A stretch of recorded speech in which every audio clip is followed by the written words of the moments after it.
The day my father died, I thought the pain would kill me. I was wrong. The real pain started 3 days later when strangers began knocking on our door with papers, receipts, and debts I had never heard about. By the end of that month, I had lost my father, my home, my peace, and almost my future. And the man responsible for taking everything from me was the last person I expected to fall in love with. If someone had told me then that I would one day choose him over everyone else, I would have laughed in their face. But life has a strange way of hiding kindness behind the people we fear the most. My name is Adanna. I was 23 years old when my life changed. My father was a quiet man. He sold spare parts in the market. He was not rich, but he was respected. People called him honest. People said he was the kind of man who would rather go hungry than cheat anyone. I believed that too. So when he died suddenly one evening, I thought the only thing I had lost was my father. I did not know he had left behind a mountain of debt. It happened on a Thursday. That morning he woke up early like usual.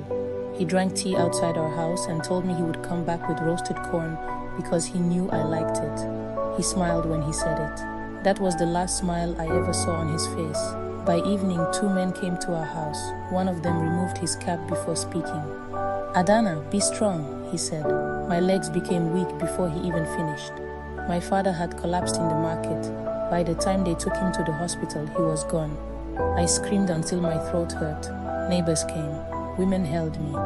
Someone poured too quiet. His clothes still hung behind the door. His old slippers were still beside his bed. His radio was still on the shelf. Every corner reminded me of him. Then the visitors started coming. At first, I thought they came to greet me, but they did not come with food.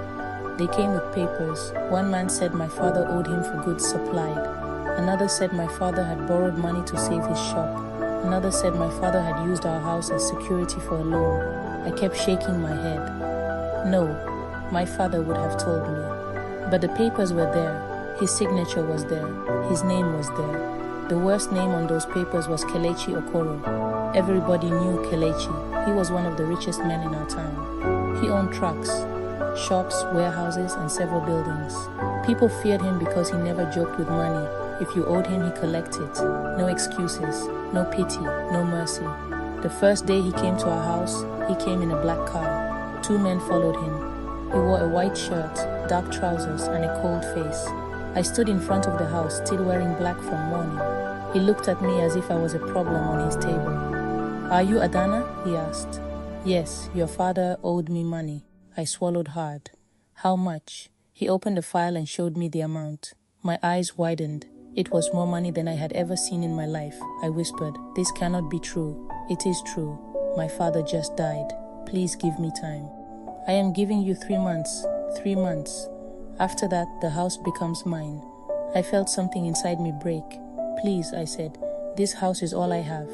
He looked around the compound, then back at me. "Then you should find the money." I knelt down. I did not even think about pride. I held his leg and cried, "Please, sir, I have no one. My father is gone. My mother is gone. I have nowhere to go." He stepped back gently, but his face did not change. Business is business. Then he entered his car and left. That day, I hated him. I hated his voice. I hated his calmness. I hated the way he acted as if my pain was nothing. For the next 3 months, I fought like a woman running from fire. I sold my mother's old wrappers. I sold my father's radio. I sold our small freezer. I worked in a restaurant in the morning and washed clothes in the evening. Sometimes I skipped food so I could save money, but the debt was too big. People who used to greet my father warmly started avoiding me. Some relatives promised to help, but none of them came back. One auntie told me, "Adanna, you are now a woman. You must learn how to survive." I wanted to ask her if survival meant watching my father's house be taken away, but I said nothing. At the end of 3 months, Kelechi came back. This time, I was ready to cry again. But crying did not save me. He came with documents and 2 men from the court. I stood there as they marked my father's house, my home, my memories, everything. I felt like my father had died a second time. Kelechi looked at me and said, "You have 7 days to leave." I laughed, not because it was funny, because my mind could not take the pain anymore.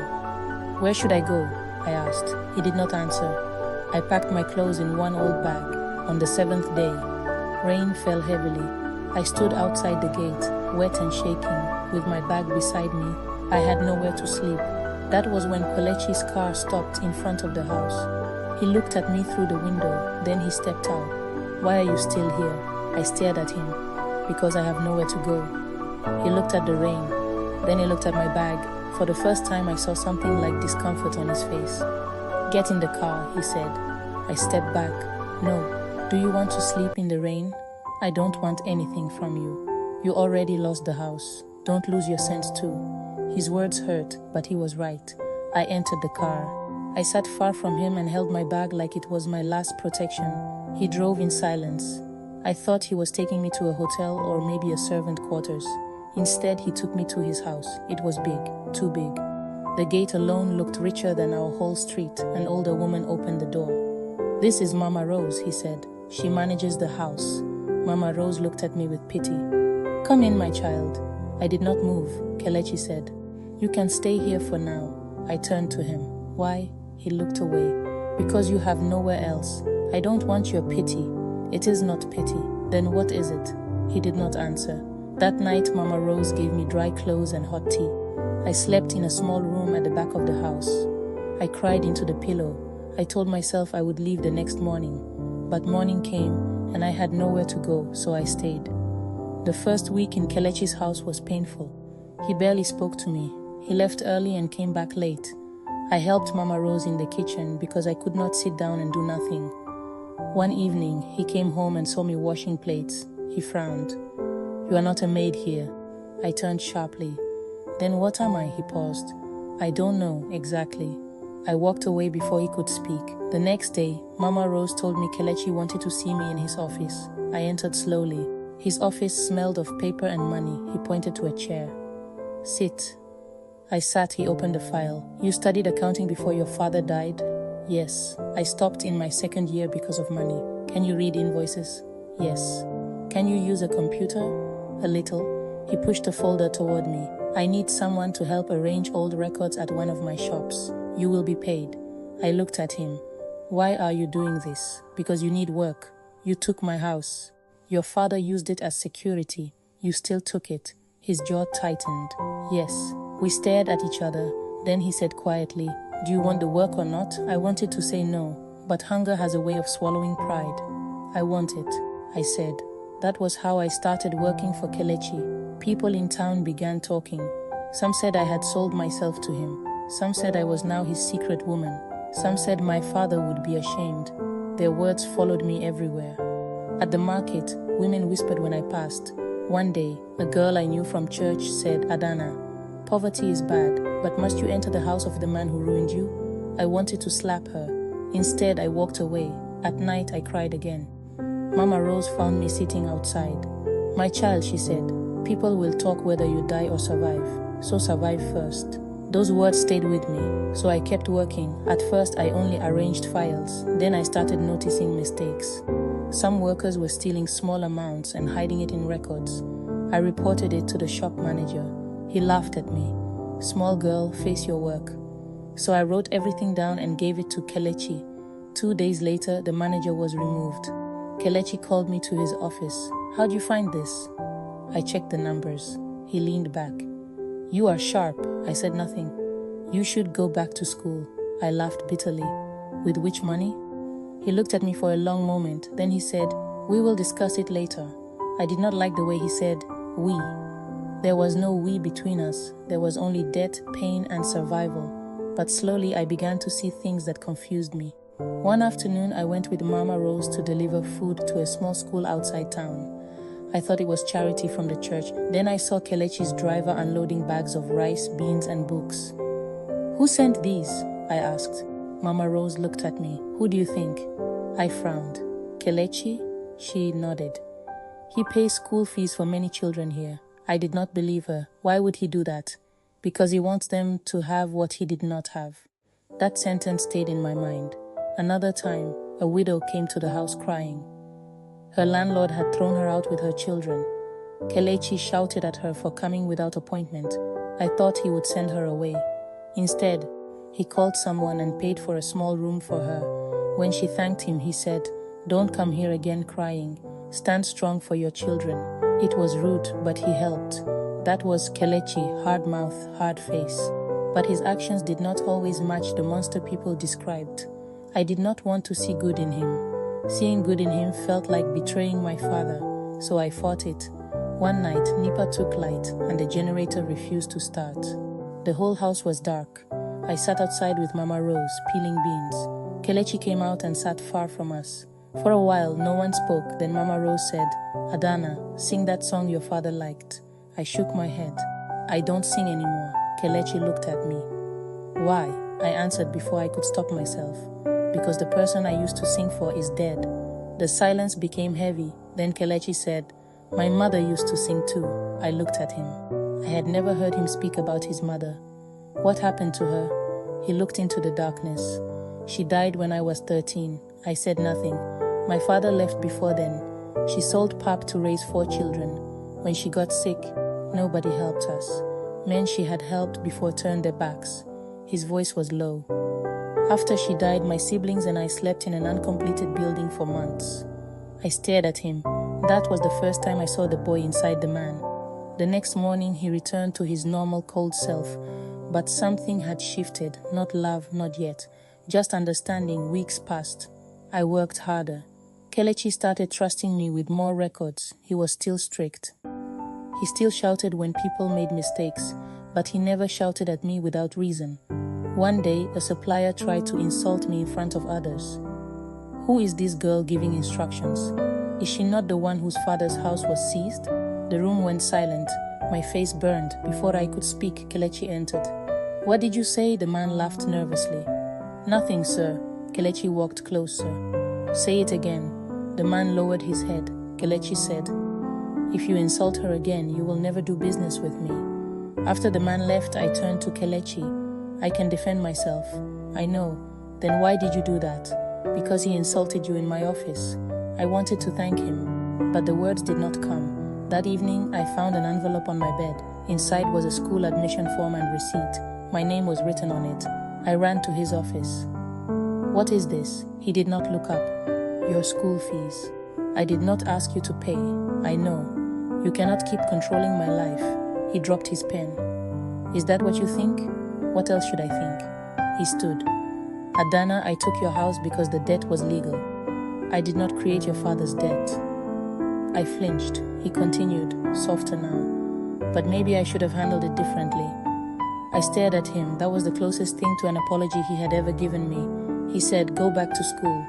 Finish what you started. Pay me back when you can," I whispered. "Why?" He looked tired. "Because somebody should have helped me when I was your age." I left his office with tears in my eyes.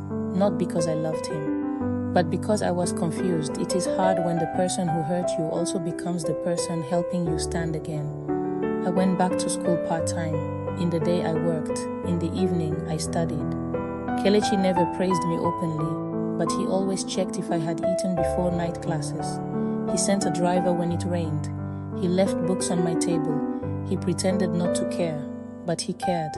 One night, I returned late from school and found him waiting in the sitting room.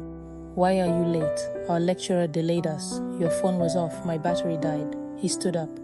"Do you know how unsafe the road is at night?" I was tired, so I snapped. "Why do you care?" He opened his mouth, then closed it. I continued. "You act like stone every day. Then you suddenly care when I come home late. What do you want from me?" He looked at me for a long time, then he said, "I don't know anymore." My heart beat faster. I walked past him quickly. That night I could not sleep. Something was changing between us. I felt it. He felt it too, but neither of us was brave enough to say it. The first time he touched my hand, it was by accident. We were both reaching for the same file. His fingers brushed mine. It was small, nothing serious, but we both froze. He pulled his hand away first. "Sorry," he said. I nodded. For the rest of the day. I could not focus. I hated myself for it. I reminded myself that this was the man who took my home. But another voice asked me, was that the whole truth? One Sunday, I went back to my old street. I stood outside my father's house. It had been repainted. New curtains hung in the windows. Someone else lived there now. I stood by the gate and cried quietly. I did not know Kelechi had followed me. When I turned and saw him, I wiped my face quickly. Why are you here? Mama Rose said you came here. So? He looked at the house. I should not have come that day with courtmen. I stared at him. He continued. I should have given you more time or found another way. My throat tightened. Then why didn't you? His answer was simple. Because I had trained myself not to feel. I looked away. He said, your father was not a bad man. He borrowed money trying to save his business. He planned to pay back. I began to cry again. Why didn't he tell me? Maybe he wanted to protect you. He left me with everything. Kelechi came closer, but he did not touch me. I know.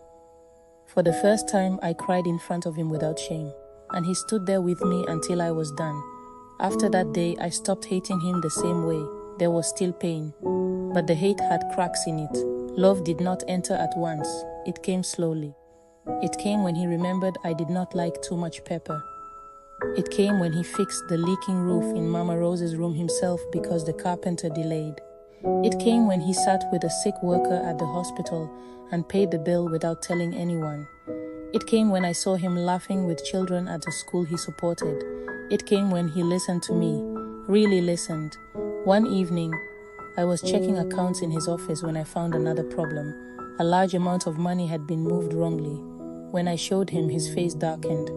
Who handled this? Your cousin Emeka. He became silent. Emeka was his favorite cousin and business partner. The next day, Kelechi called for a private audit. By the end of the week, the truth came out. Emeka had been stealing from him for years. When Kelechi confronted him, Emeka shouted, you think you are better than us because you have money? Your own house girl is now the one checking our work? I was in the hallway when I heard it. House girl, the word cut me deeply. Kelechi's voice thundered. Do not call her that. Emeka laughed. What is she then? Your wife? Silence. My heart stopped. Then Kelechi said, if I choose her, it will be my business. I ran back to my room. That sentence followed me everywhere. If I choose her. Did he want to choose me? Did I want him to? A few days later, Kelechi called me to the garden. He looked nervous. I had never seen him nervous before. Adanna, he said, I have made many mistakes. I folded my hands. Yes, you have. He almost smiled. I know you may never forget what happened with your father's house. I won't. I am not asking you to forget. Then what are you asking? He looked directly at me. I am asking if there is any chance you can see me as more than the man who hurt you. My eyes filled with tears. Kelechi, you hurt me deeply. I know, but you also helped me. He nodded. I did not plan to care about you, I said. I did not plan to care about you either. We stood there like two people at the edge of a river, afraid to cross. Then he said, I love you. I closed my eyes. Those words should have made me angry. Instead, they broke something open inside me. I am scared, I whispered. So am I. I don't want to be another thing you own. His face changed. Never. I need to be free. You will be. I need to finish school. You will. I need people to stop seeing me as a poor girl you rescued. He stepped closer, then stand beside me, not behind me. That was the day I admitted the truth. I loved him too, but love was only the beginning of our trouble. Kelechi's family heard about us through Emeka. His family was not poor anymore. Kelechi had carried them from nothing to comfort. He built houses for them. He gave them businesses. He paid for their children abroad. But they still saw me as beneath them. His elder sister, Ngozi, came first. She entered the house without greeting me. She looked me up and down and said, so you are the girl confusing my brother. I stood still. Kelechi was not home. Mama Rose tried to speak, but Ngozi raised her hand. Please stay out of family matters. Then she turned back to me. You think because he pitied you, you can become madam of this house? I said quietly. I did not ask you for anything. She laughed. Girls like you never ask with their mouth. You ask with tears. That night I told Kelechi. He was angry, but I begged him not to fight her. She is your sister, he said. That does not give her the right to insult you. The next week, his uncle came, then his aunties, then his younger brother. They all had the same message. I was not good enough. I was poor. My father died in debt. People would laugh at the family. They said I had trapped him. One auntie even said, a woman from a dead house will bring death into your future. That one hurt me the most. Kelechi shouted at them and sent them away, but their words stayed in my head. Maybe they were right. Maybe love was not enough. Maybe I would always remind him of shame, debt, and pity. Then his grandmother came. She was old, but her eyes were sharp. Everybody respected her. She asked to see me alone. I served her water. She did not drink it. She said, "Do you love my grandson?" I answered, "Yes." Why? I thought about it. Because he is not as hard as he wants people to believe. She watched me. "Do you know he has enemies?" "Yes." "Do you know his life is not easy?" "Yes." "Do you know marrying him will bring you pain?" I swallowed.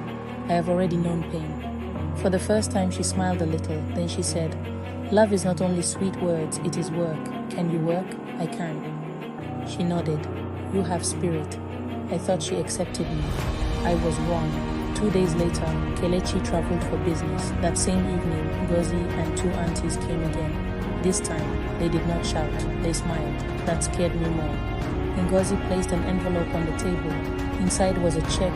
The amount was huge. Enough to rent a house. Enough to finish school. Enough to start a business. Enough to disappear. Ngozi said, "Take it and leave my brother." I stared at the check. My hands shook. One auntie said, "You are young. Use your head. Men like Kelechi do not marry girls like you. Today he loves you. Tomorrow he will remember your level." Ngozi leaned closer. "If you truly love him, leave before you destroy his name." I wanted to shout, but the words entered me, died his name. That night, I did not sleep. I looked at the check for hours. I thought about my father. I thought about my old house. I thought about the insults. I thought about Kelechi standing alone against his family. Maybe love should not be a war. By morning, I made a decision. I did not cash the check. I left it on the table. Then I packed my bag. Mama Rose cried when she saw me. "Don't do this, I have to. My child, he loves you. That is why I must go." I left before Kelechi returned. I went to another town and stayed with an old school friend named Abiola. I switched off my phone. For 2 weeks, I did not contact anyone. I cried every night. During the day, I looked for small jobs. I told myself I had done the right thing, but my heart did not believe me.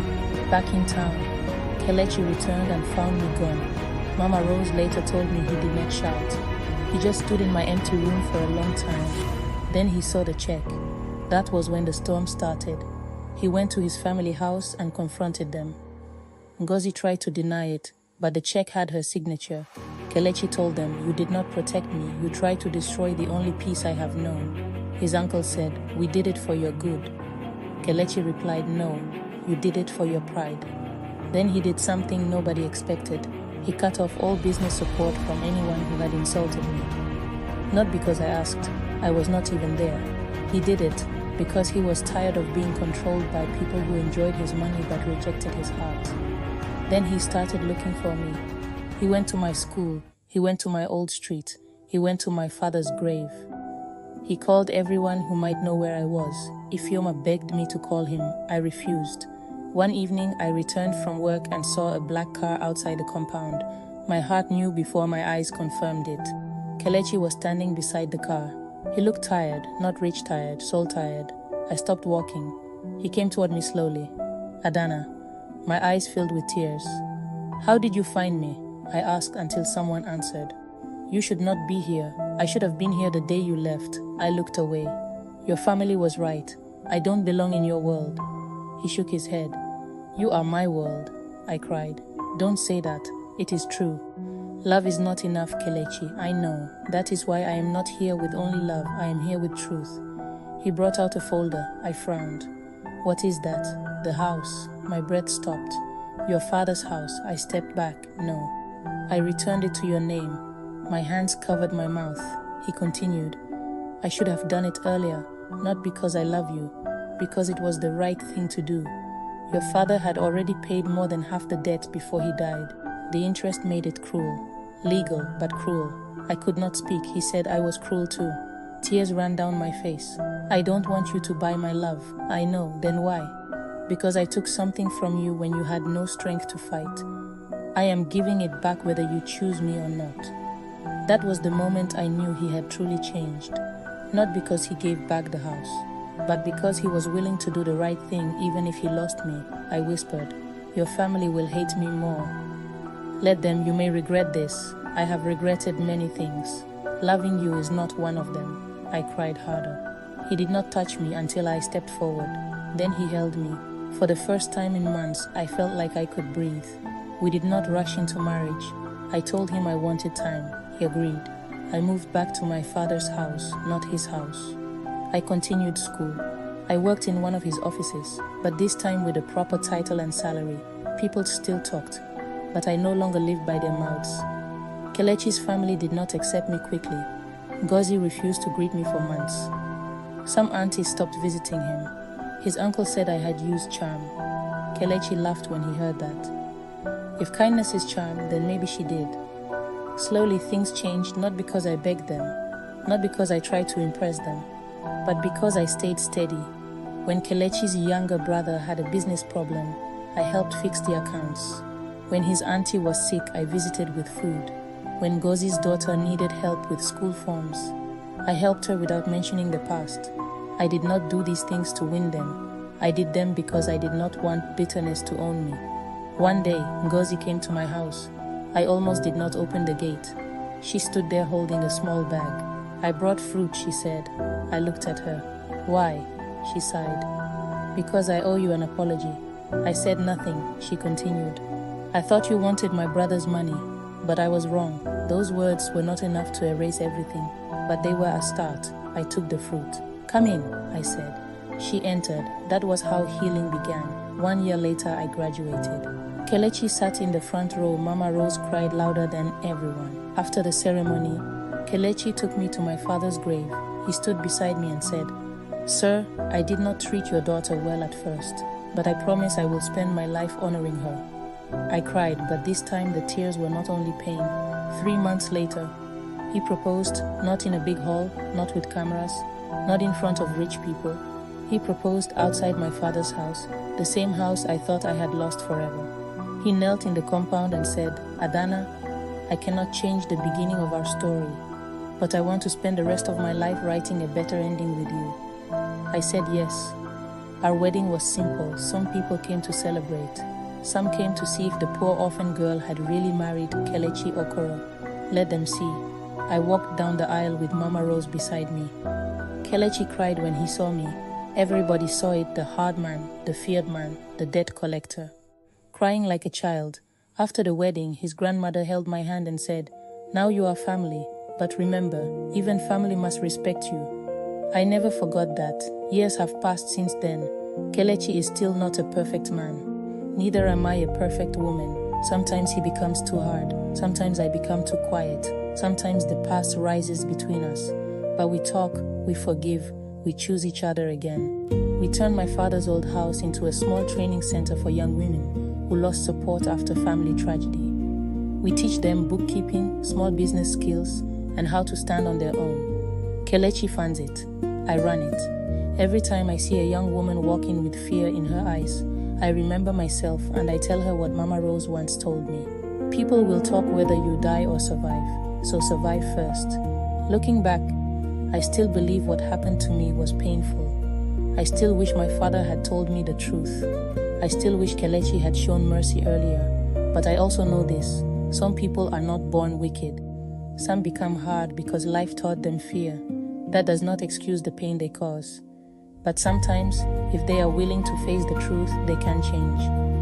Kelechi was once the man who took my home. Then he became the man who helped me find myself. And in the end, love did not save me because a rich man chose me.